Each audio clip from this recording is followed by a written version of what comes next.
पाकिस्तान की सूरत हाल पर तबादला ख्याल हुआ और पाकिस्तान का जो प्रपोज़ल है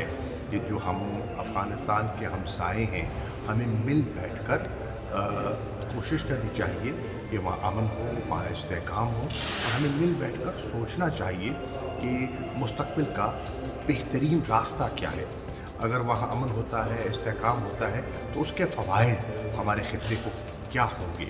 और खुदा न ख़ास्ता अगर वहाँ हालात बिगड़ते हैं और इंस्टेबिलिटी होती है, तो उसके जो मनफ़ी असरात हैं, वो सिर्फ़ पाकिस्तान पर नहीं,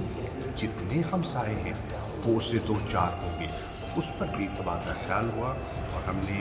फ़ैसला किया है आगे बढ़ने का।